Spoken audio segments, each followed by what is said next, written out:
the TPG Difference. This is where we gather to talk about hot topics in employee benefits. My name is Sarah Friend, and I'm president of the Partners Group. And here with me today are three of our employee benefit consultants, Jane Perlis, Chad Kemmis, and Case Escher. Today, we are going to be diving into stop loss. We are recording this session at the very beginning of August, and it feels like it's perfect timing as so many of our CFOs, HR decision makers, and business owners are just starting to really get into the planning for 2027 renewals. And the stop loss market, if you're self-funded or if you're thinking about going self-funded, the stop loss market is absolutely critical as a part of your overall employee benefit strategy. And it's a little bit of the wild, wild west out there. We have seen the rate of large claims and the severity of large claims over the last 5 years increase significantly. And that has changed the process for how self-funded employers really think about risk and manage their expenses. So today, we hope this timing is good for your planning and gives you a few things to think about as you're walking towards your 2027 renewal process. All right, so today we're going to dive in to all the things that employers should be thinking about as they are planning for 2027 renewals. So let's start with just how employers should be thinking about pooling their risk today. So in a market where I know when I started in this business as moving from a carrier side to the consulting side almost 20 years ago, we never had $1 million claim. And 2 years ago, I had my first claim over $15 million. That is a very, very different reality for self-funded health plans to navigate through with their broker partners, and for us to advocate on their behalf with stop-loss carriers. So in our new reality of large claims, catastrophic large claims, how do you talk to employers about how they should be thinking about pooling their risk? The good news is that there's more options now for how to manage stop loss than there were before. So yes, you're absolutely right. The severity of the claims, the frequency of claims is going up, and that's really difficult. But there are a lot of options out there that we are exploring with our clients. And it's really about, the traditional model is risk transfer. So you're going to say, okay, I'm going to raise up my stop loss deductible by $50,000.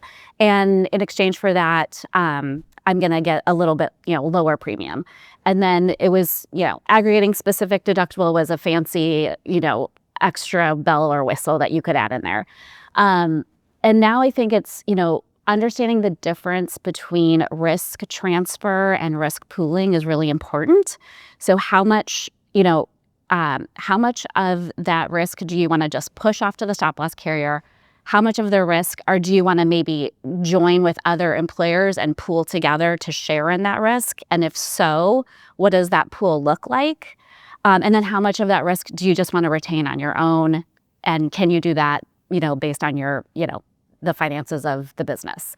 So it's a kind of like a multi-pronged discussion and really understanding the risk profile of your client and their risk tolerance, the demographics, and potentially the demographics and risk profile of that pool is super important in the entire discussion. And that was a conversation that I don't remember ever having until a few years ago, post-COVID, where it used to be just very straightforward of here's the number of covered employees, here's the claims history, and like you said, Jane, you would go to the stop loss market and they would just underwrite the group. It just has become so much messier with the frequency of large claims, with everything going on from a pricing standpoint. Carriers' books of business are all over the place. And so there's been a lot of news the last couple of years where we're not going to name names, but you can go research, stop loss, profit margins and carrier books.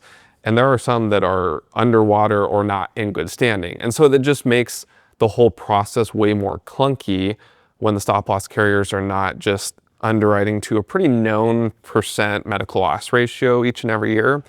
And then the pooling of risk thing, I think that inherently pushes more employers into that captive model. So go back and watch our captive episode on that. But again, this renewal season, that is front and center the conversation that I'm having with most self-funded groups of knowing we're in a pool that was not part of the conversation before. What does that pool look like? And then how do we get ourselves into a pool of like-minded employers that are trying to navigate this as best as possible? I think when it comes to the question of pooling risk, size definitely matters. When you're an employer that has, I would say upwards of 1,000 employees, and you could probably bring that down a little bit, the benefits of pooling tend to attenuate. And the reason being is because at 1,000 employees in most captive pools, you're kind of a big fish. And you're either crashing everybody else and bringing them down, or you're benefiting everyone and subsidizing them in terms of the risk you're bringing in there. And so most of the captive cells tend to be in the smaller range, and which, to your point, that more employers on the lower end of the employee size and member size are pursuing self-funded solutions and arrangements, and that's because the increases in the fully insured market have become untenable, as to our prior many episodes. So, pooling's great, but it's not really an option for everyone who is in the self-funded space right now. When we talk about pooling risk, are we really just talking about captives, or are there levels of pooling? I mean, there's different options that are popping up. So I think the captive is the probably most common structure that we're seeing, and that's gravitated towards the Pacific Northwest. It was much more prevalent in other parts of the country. But I think in response to the captive conversation, you also have other vendors and companies trying to build consortiums or captive-like structures that maybe are a little less, hey, I'm a now part owner of an insurance company like a captive is, but I'm still getting some benefit of pooling my risk with others. And then you even have traditional stop-loss carriers like associated with the nationals, what we call the BUCAs, Blues, United, Cigna, Aetna, who their stop-loss component, like they're trying to build programs, again, to compete because they're seeing migration into the captive space. So I think there's a lot of different flavors. And I mean, just the sheer number of captive managers that have cropped up, partly because of private equity investment and seeing the mass migration nationwide into that structure, you're left with a lot of different options out there. And that's where I think it's very important to take that next step down and understand, okay, how does this structure operate? How am I fitting into this structure? What do I get out of it? What if someone starts to tank stuff, like what's my exit plan? There's a lot of different considerations to make on that front. The visual that I think about when I think about pooling risk is like a rowboat out in the ocean, right? And it used to be that a 300 life group could weather the storm on their own out in the ocean. And the seas never really got so choppy that you were going to capsize, right? And now the storms have gotten a lot more severe. And so pooling is like rafting up with all these other rowboats, right? And giving yourself some stability as a group. But is there a downside to pooling? Like when an employer, let's say they've risk transferred the whole time. They've just bought a very traditional, stop loss policy. And now for the first time, maybe they had a really large claim, the largest claim they've experienced. And that has woken them up a little bit to, okay, the waves are getting pretty high out here for just us. What's the downside of pooling? I think you just got to know who you're in the pool with. Yeah. And you got to make sure you're picking a captive manager who's paying attention to that and not just trying to grow a massive captive without doing rigorous underwriting for that pool. And to your point, Chad, I think there are a lot of, captives popping up. And so you want to make sure your consultant is evaluating the appropriate captives that are really doing that type of risk management up front. And then you as an employer, you you kind of want to make sure you're also doing your due diligence and your own kind of risk management to the extent that you can with your own population. Yeah. And obviously, you can't necessarily do that all the time, but to the extent that you can, since you are in that pool, it's everybody's best interest to kind of be proactive in terms of trying to manage what they can through whatever mechanisms of like care management and identifying high risk claims early and so on and so forth. Which isn't much.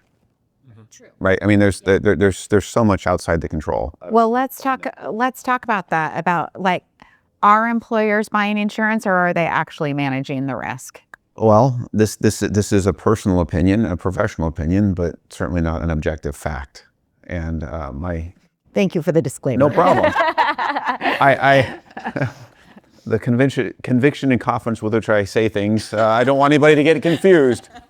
It is my opinion that they are not managing risk. They are purchasing insurance. They believe they might be managing risk. And here, We're talking about like just the mid-market employer. I think any employer at the end of the day. Okay. You're either large enough, you're either subject to the law of large numbers to where you're in a rowboat, but you're in a much larger boat, and those waves aren't threatening to capsize you, and you can absorb that. There's an old statement I learned in a marine biology class: the solution to pollution is dilution. And so when you think about large claimants, that's what we call pooling, right? It's spreading the risk. The larger you are, the better you can spread it. But going back to the concept of managing versus controlling risk or buying insurance,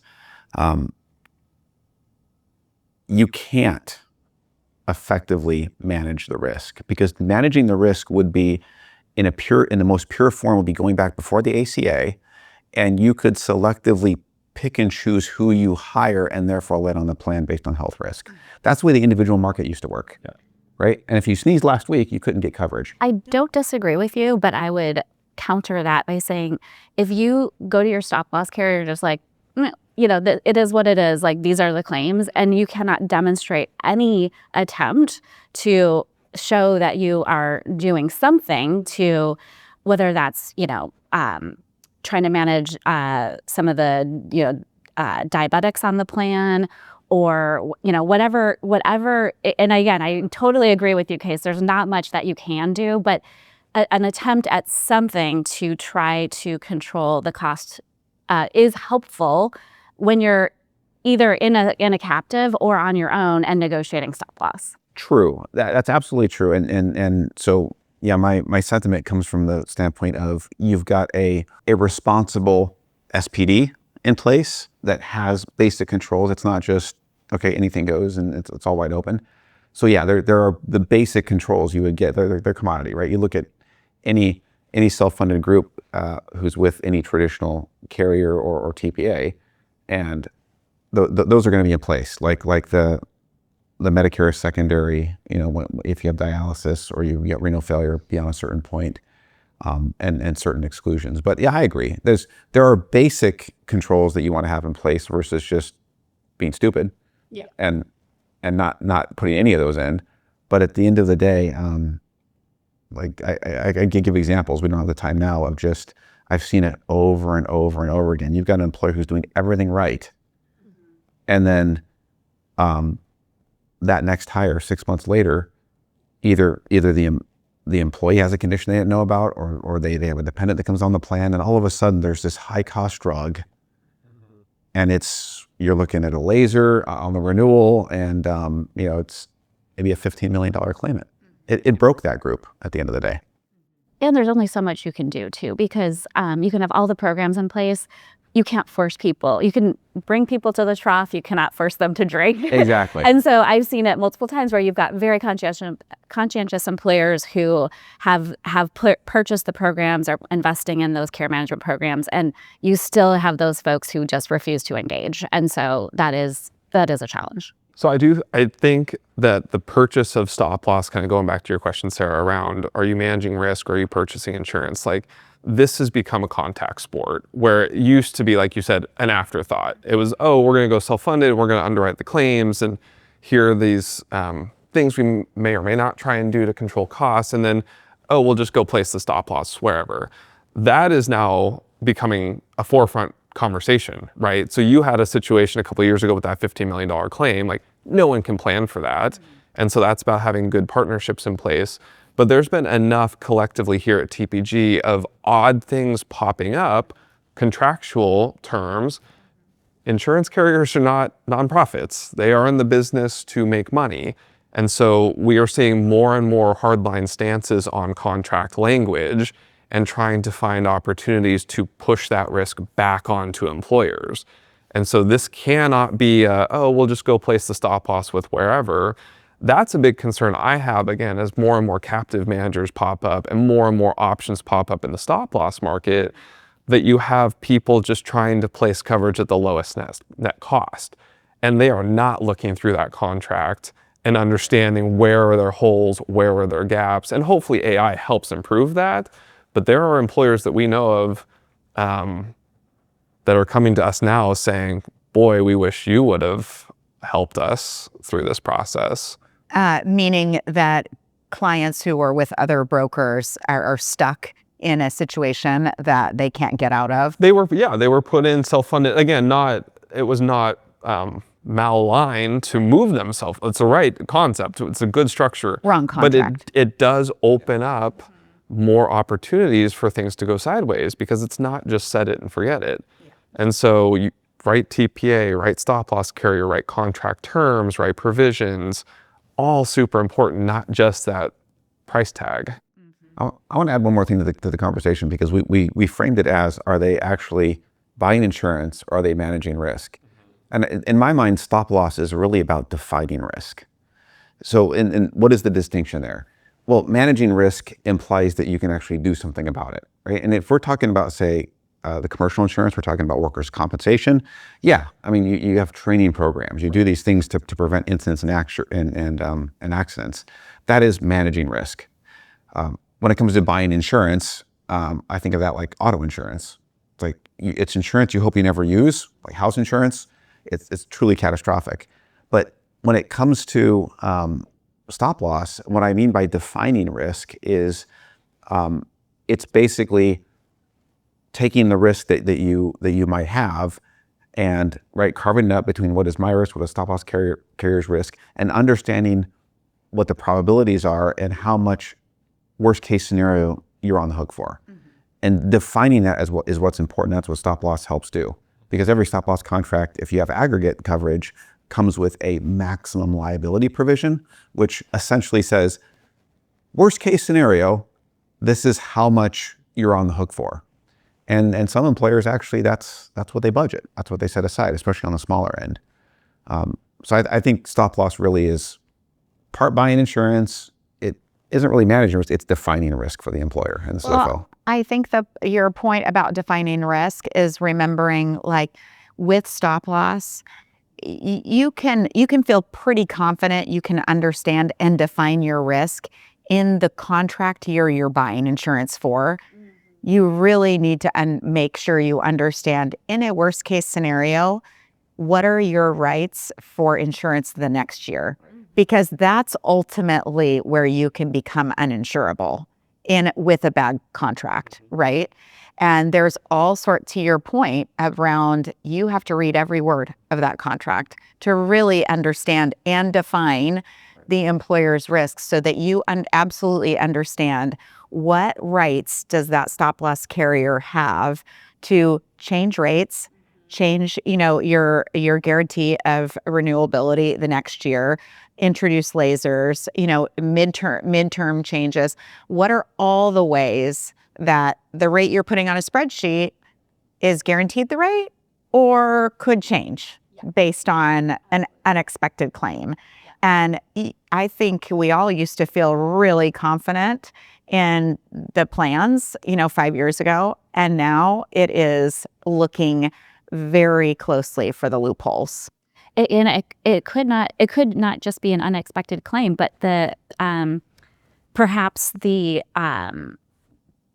size of the group has changed dramatically. Yes. That can also kick you out. Yeah. And so, and I really think that navigating those really hard, complicated situations, it's really important to have good relationships with your stop loss carrier partners. So I think that's something we would do really well here. And it's not like, oh, you're just trying to get the lowest premium. It's like, let's have a bigger conversation about what's happening with this group, and I've just found that, having the stop loss carrier be a true partner is extremely important when you can help navigate.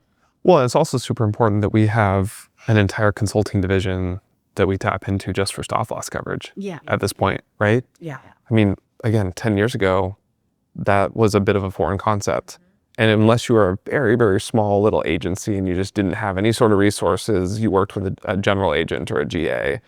But now I think that's table stakes. And again, shameless plug for us, I think we have an excellent team that is all they do is help our clients place stop loss coverage.